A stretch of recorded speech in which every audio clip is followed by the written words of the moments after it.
There are multiple points to political lies, but they're about shifting blame. They're often about identifying scapegoats, consolidating forms of political unity.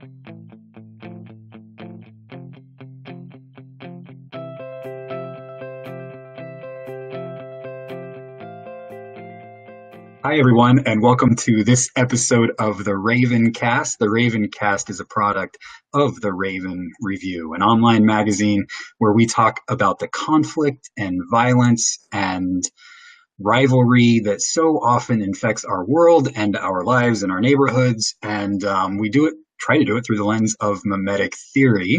And today I'm really excited because I have my good friend, Stephen McKenna, on the show. And Steve, thanks for being here. Yeah, it's great to be here. Great to see you, Adam. I always like talking with you, Steve. Steve is the Associate Professor of Media Studies and Communication at Catholic University. And did I get it all in there? Yeah. Mm-hmm. Good. And I love talking with Steve because he's so informative. And Steve, you teach about rhetoric, right? Right. That's my home field. Which is to say, I'm a generalist because rhetoric covers everything, right?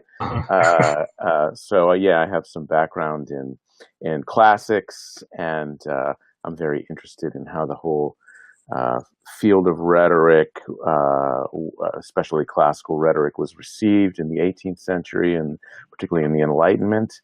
And it's a fantastic toolbox for thinking about politics, culture, literature.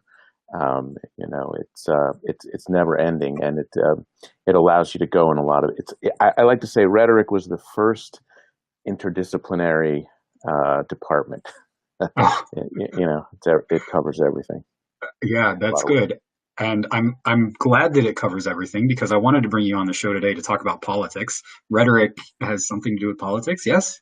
Yes, that is it. That's true. It's the main tool of politics. You have that, and then you have violence. And when you're using violence, you're pretty much exhausted the rhetoric.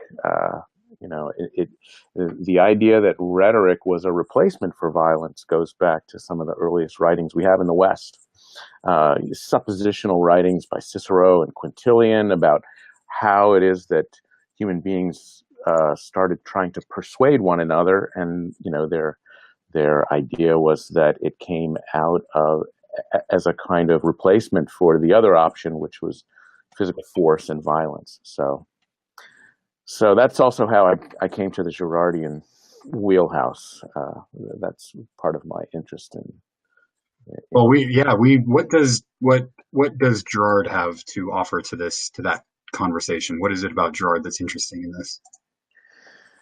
Well, a lot of things, but for me, I read Gerard for quite a while, and said, well, that's all very interesting and very nice, but I'm a language person, and obviously its bearing on literature is very important. But there wasn't a whole lot of language theory per se in Gerard's work. So at first I did some shrugging as to how I could use it. The work of Eric Gans picks up in some very interesting and useful ways that I also found useful. But I think that I was working on a project having to do with propaganda. And I was interested in studying modern propaganda. I was fascinated that all of the contemporary propaganda theorists, really largely, it's a kind of a subdiscipline that grew up heavily after World War II, really in concert with the growth of communications as a discipline. And I was fascinated that all these people studying propaganda really had very little grounding in rhetoric, and they were sort of reinventing the theoretical wheel. Meanwhile, a lot of people who worked in the history and theory of rhetoric felt like that propaganda, that's kind of something to be studied in the social sciences empirically, but not very. So I was working on bridging these things, and that's when Gerard, the rubber hit the road for me, with really getting a very refined understanding of the nature of scapegoating, and so that was kind of the hookup for me. And then, as they say, that's all she wrote. Yeah, that's good. Well, I wanted to like propaganda, and in our last conversation we did about a year ago, we talked a lot about truth, and you brought up the topic of bullshit, which was fantastic. One of my favorite topics. As a as a rhetorician, I'm licensed You're licensed in bullshit. Yeah, no. So it actually is well, I was very happy last year. I did a seminar on lies and alternative facts and bullshit. I was very happy to get the word bullshit into the university catalog. It's there forever now. Good. So, but it is a specific term of art. It's been associated with the work of Princeton philosopher Harry Frankfurt, who wrote a little essay on bullshit that circulated for many years, and now you can buy it as a book. It's a tiny little thing. It's only like 50 pages long.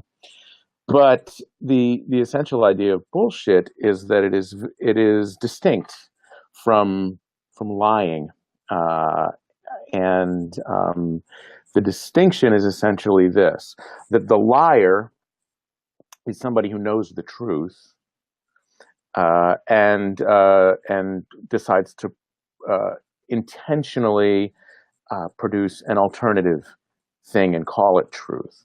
So the liar, in an odd way, knows that you have to know the truth to lie. That's the idea. And the curious thing about that is that every lie in that regard pays a backhanded compliment to the truth, to kind of the existential power of truth and empirical facts and things like that. So even the liar has his own or her own twisted regard for the truth. And bullshit is distinct according to Frankfurt, and then it's been amply cited for a long time. The bullshitter is someone who doesn't have a regard for the truth. That it may be lying, or it may feel like lying to some people, but the point is that the bullshitter doesn't feel any anchorage to the truth or any respect for it. And so there's a lot of harmless bullshit, in Frankfurt talks about, a bullshit session where people are just, it's like fishing stories or something, where obviously it can be harmless. But in the long run, a culture of bullshit is a very pathological one, because it's one where there's no such thing as a lie anymore, and therefore there's no such thing as a truth. And so it's been sort of regularly cited as quite relevant to our political moment. Well, I wanted to bring you on because of our political moment, in part because I'm trying to navigate my way through it, and I'm having all kinds of problems, because, as you say, it seems to be in our political moment, but I don't know what to do about it, and I don't know if it's worth calling it out, and I don't know if calling it out is only like makes it worse. Right. And we're like in this matrix of like, I don't know what the truth is anymore, because I've got like Eugene Robinson wrote this article earlier this week where he says at the Washington Post, where Trump subverts our democracy with his lies. It's as bad as that. And Eugene Robinson says that this is as bad as an impeachable offense. So there are people who are going like seemingly like extreme on this, and then there are other people who are just like, don't take what he says literally. Right. So there's like this interpretation of it, and I'm trying to navigate my way through it, and I'm partisan like everybody else. I'm not. So, right? Yes. Ruthlessly objective. Yeah, that's why I wanted you Uh-huh. on so that you could tell me the truth. Right. So take the blinders off of my eyes for me, please. Well, actually, I think you're seeing things pretty well in a way. Um, I don't, but I certainly feel your anxiousness about it. The thing about bullshit or a culture that really has no regard for the truth anymore, which is really the disturbing part of, say Trump's lies. It's not so much that he lies; he's made a career of it. His whole personal mythology and all of that. And on any given day, it seems like he's been on a real run lately, particularly with the Khashoggi thing, quite tragic. But it's not so much that he lies; it's that his supporters, and I mean by that I mean both his political supporters in the GOP, but then also the people that you see in rallies and so on. They don't seem to they don't seem to mind, right?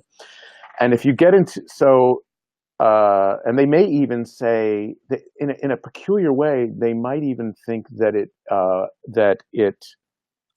shows once again how powerful Trump is, right?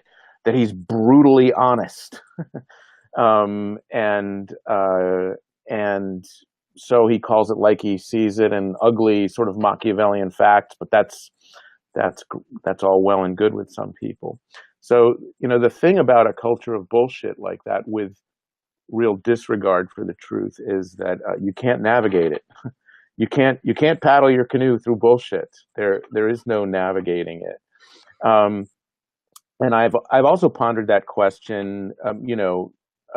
Eugene Robinson's piece was one of hundreds of pieces. I mean, the New York Times keeps a sort of running tab of the daily untruths, and it's not only confined to Trump, of course, but he seems to be setting the paradigm, as it were. So there have been lots and lots and lots of these pieces, sort of enumerating the lies, the untruths, the alternative facts, in kind of scandalized outrage and finger wagging and all of that. And it's a good question as to whether it's worth it. First of all, I mean, I think it is. It is worth it, although there are hazards to be involved in the debunking business, as it were. Um, the To some extent, uh, you're playing the game, of course, because the point of the political, there are multiple points to political lies, but uh, they're about shifting blame. They're often about identifying scapegoats, consolidating forms of political unity, and so on. But in a media environment like ours, they're also about taking up oxygen. They're about, there are these shiny objects that get tossed on the floor in front of the journalists, and they all go pick them up and say, "Look at this. This one's really a whopper." And so, as a diversionary tactic and as a way of controlling media attention, the persistent lying is a very, very sad to say, it's a very functional strategy.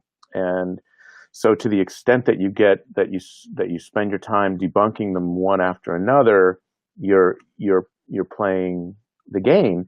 And to the extent that you become to let yourself get too scandalized by it, the debunkers often are like mimetic doubles of the ones that they're debunking.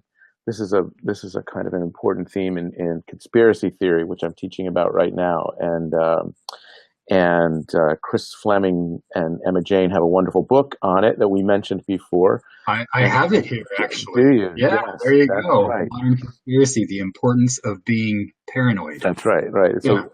a wonderful read. It's pretty much the last word on conspiracy theory, uh, at least for now. And one of the great points that Chris and Emma make in the book is the way in which the culture of debunking often operates as a kind of rival to the liar, and can fall into its own traps of self-righteousness, that are certainly pretty hazardous.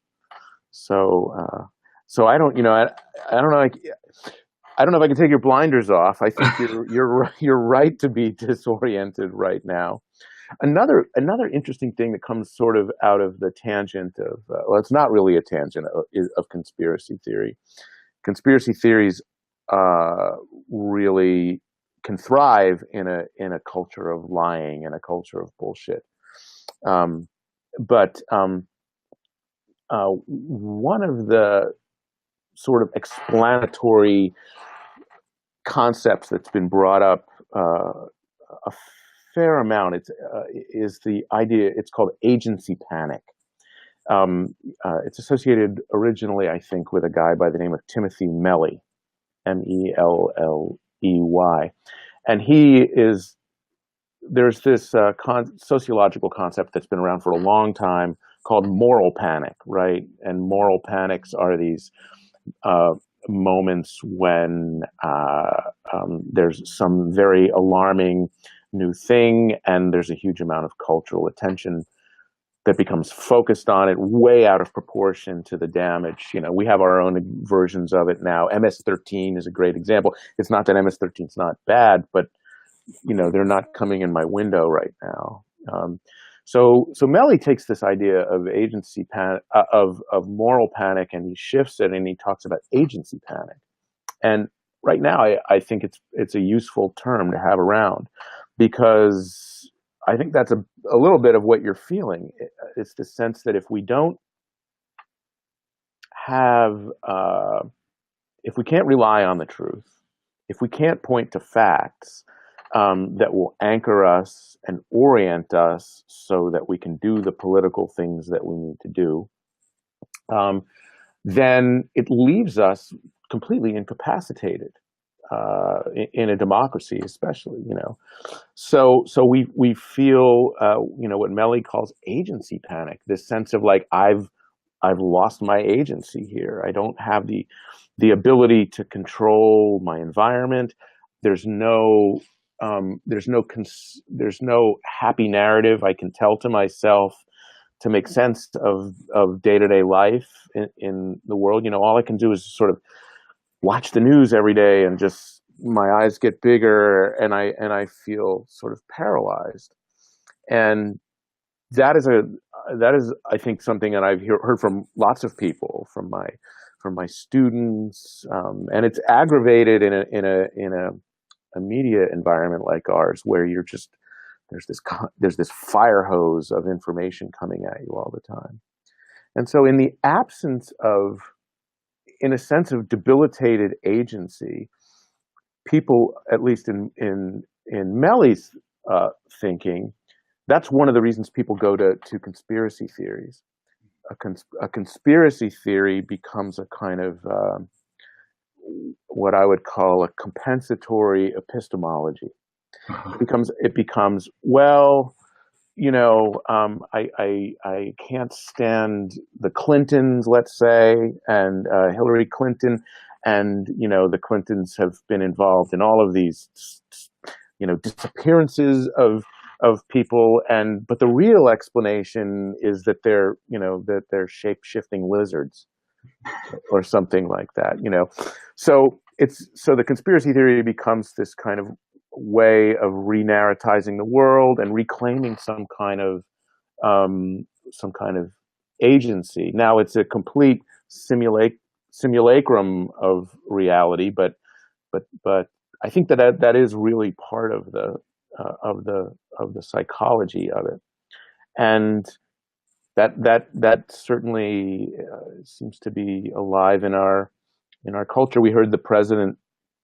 We've heard, like you were talking a couple weeks ago about the Kavanaugh hearings, and now there's been the whole thing was a conspiracy from 12 years ago or something like that, and because then that's a compensatory explanation for people who just don't want to believe what's pretty much under their noses. And you have Trump talking about MBS's claim that there was rogue killers, Yeah. right? So, that's an MS-13 like explanation for this brutal killing. So that's a lot. That's the Khashoggi. That's Yeah. a lot of things there to throw out, but those are kind of things floating around in my head about the moment right now. Yeah, we've got we've got a comment, just Good. Wesley saying hello. So hi Wesley, and anybody else watching, feel free to comment and I'll bring you in. Uh, so earlier in this week, I was feeling, what was the term that you were just talking about? Agency panic. Yeah. Agency panic. Yeah. Yeah. I was feeling so much agency panic. I was like swirling in depression is too far, but I was like, All oh right. my God, what are we going to do? We can't do anything. And I was listening, I don't forget what show it was, but they were saying this is exactly how the powers and principalities work. They foist, whether intentionally Yeah. or not intentionally, they foist this sense of agency on you, that you can't do anything, and they want you to feel like you're defeated and that you can't do anything and that your vote doesn't matter, so just stay home because you're just one among many, so you have no agency in this. And I was like, damn, if that's what they're wanting to do, I'm not going to fall for that. Right. I mean, this is your problem. See, your problem is that you're too smart to buy into you have the agency panic, but you're not willing to drink the Kool-Aid. Yeah. And so that's my free therapy for today. Thank you. I appreciate that. Is that the answer to agency panic? Is it I don't know, transform it or look at it in a different way? Or I mean, I'm basically getting back to, damn it, we're in a world of bullshit and I want to navigate it, Right, but I right. can't. Well, I think the to the theological answer is hope, right? Yeah. That you have to hope that the better angels of our nature will resume control, or to the extent that they ever have, and that our political foundations, although they've been damaged a lot in the last couple of years, but that they're strong. They're much stronger than the moment that we're going through right now. So I think that there has to be some hope. I think there has to be, my own way of dealing with it is a certain amount of, uh, empirical detachment, and sort of remember what's really important on a day-to-day basis, because otherwise you would just be, like in this state. And I think it is potentially, psychologically damaging for some people. See, one of the things that I was thinking about along the psychology of it, and well, Marty Reinecke would be a good person to talk about this one too. But I was talking with my students about conspiracy theory, and so why, or why would the say the Trump supporters um, uh, simply give a pass to the president when he says, well, I never said that, and then someone can roll the videotape of him saying that. And I think it points to a kind of schizophrenic state. It's like they know he's lying, uh, or they know that they can watch the video and they can hear him saying what he says one minute, and then what he says he never ever said the next minute. And the only way to sort of maintain the very heavy cognitive dissonance that demands is to just sort of draw a line down the middle, and it requires almost a kind of schizophrenic uh, state, and it's not healthy. Um, so you have to keep reminding yourself of the facts, and educating yourself. I also find really useful is satire. Um, Satire is propaganda's worst enemy, I think, uh, because satire, its main discursive mode is through irony, right?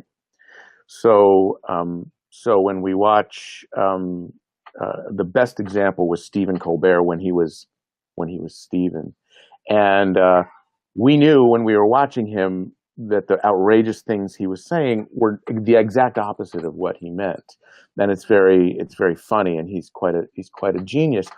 But the important thing about satire is that it's constantly reminding us that that meanings are in flux, and that meanings are are based on differences. They're not based on the sort of hard referential logic that propagandists want to say, want to operate by. You know, like when Goebbels is referring to Jews as vermin. I mean, you could say it's a metaphor, but at a certain level, it's a dead metaphor as far as the Nazis were concerned.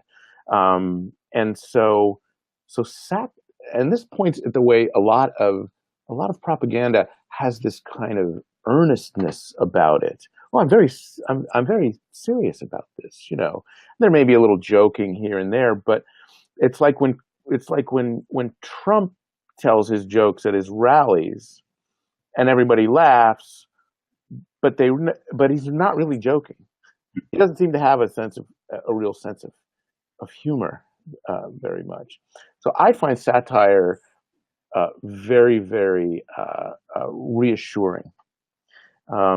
It means that precisely because language is a metaphorical system, we're not trapped by it. We're not trapped by singular interpretations. We can find our way around propagandistic abuses of the truth, and so that's one way out of bullshit, I think. I like it. So Yeah. Stephen Colbert, the as we knew him 10 years ago or whenever Right. it was, is no longer around. Do you recommend anyone who's Oh well, doing this well? I'm an old Colbert fan, so I Okay. still watch him quite regularly. Uh-huh. At least his opening, it's a dose of sanity before I go to bed Yeah. at night. Yeah. And I like Trevor Noah a lot. Yeah. Trevor and the people that he has on his show are are terrific. And one of the ways in which Noah is he's very meta. You know, I think he's completely conscious of the way that satire is playing this meaning game that gives us access back to meaning, because he'll move between these things, like when he was talking the other day about the real brazenness of Trump's approach to the Jamal Khashoggi thing. He said something like, well, I've gotta hand it to Trump. He really is honest there in a certain way. He's what does he say? He wears his moral corruption on his sleeve or something like that. And so you have these moments where the laughter kind of breaks, and you're like, well, yeah, that is what's going on. But you can get back to that. You can see, oh yeah, that is wearing his moral corruption on his sleeve.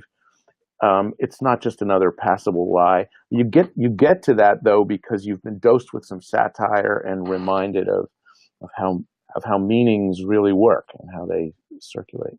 Is that one of the hopeful things during the Trump presidency? Is that he wears his moral corruption on his sleeve and we can see it, whereas previous presidents hide it so well?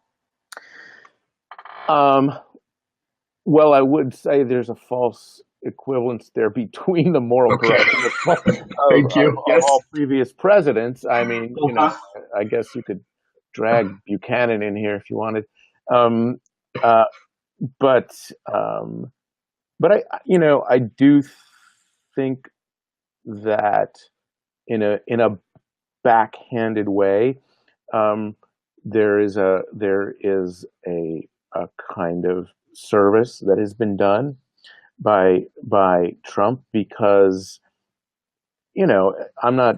This is hardly an original thought. He's not the problem. He's a symptom of the problem, and he's just particularly good at channeling it and understanding our weaknesses, our proclivities to be scandalized and then fall into scapegoating.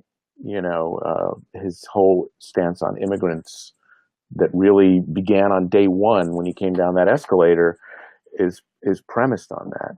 And so, in a certain way, he's done us a favor by yanking the Band-Aids off and showing us our own woundedness and our own worst proclivities. I mean, when you think about the alt-right and the rise of a kind of quasi-sanitized white nationalism, right? It's nationalism. You see, it's not white supremacy.